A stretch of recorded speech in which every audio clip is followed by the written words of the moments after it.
This Shivam Vij, your first thoughts on how this result has played out and the bigger message that it has sent, firstly for Delhi and for AAP. Here is a party that literally sort of came out of nowhere, part of an anti-corruption movement during Manmohan Singh's time as Prime Minister, and in the last 12 years it made a spectacular and stunning rise, winning not just Delhi but a big state like Punjab.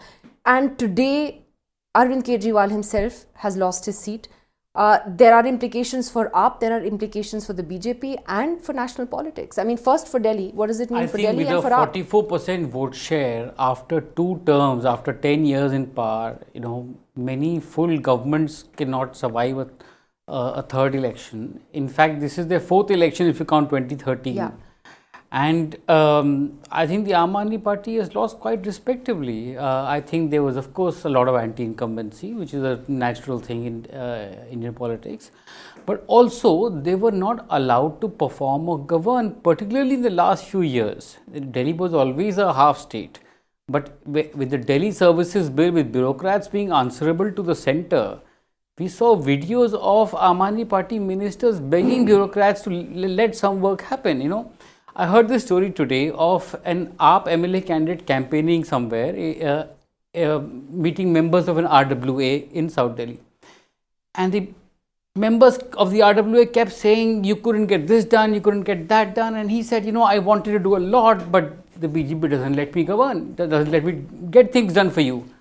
So people actually said, if that is the problem, then we might as well get rid of you and get BJP because we have to get things done. And that was the sort of main sentiment for the voters who have switched, and not many have switched. They're down from about 52% or so to 44%. I think it could have been worse actually. So interesting that you're saying it's a respectable loss. It's not, you don't see it as a rout or a decimation in that sense. Let's just bring up that map for a moment, if we could, on how the Delhi map has changed from last time to this time. It was Dorab, as you can see. People don't think of votes, they think of seats. And in seats, the decimation, the fact there's a 2% difference in vote, what people think of is seats. Just look at the difference. And look at how the map has changed. Just look at it. It's almost become almost entirely red from being almost entirely green. But then what does the map tell you? That the BJP couldn't have pulled off this win, could it, without support from across groups, right? Not just the middle class. Yes, and as Shivam said, the middle class, they had the budget, and also the fact that nothing gets done all the time. There's bickering. At least this is one way of stop the bickering. Vote the party in power, which is the party in the center. So I must say it's a very good tactic. If I were in the center, I'd do the same. Make it impossible for the other guy. So the people say we're not getting anything done, and we want things done. After all, that's what people have begun to expect. People don't want non-performance, whatever be your excuse.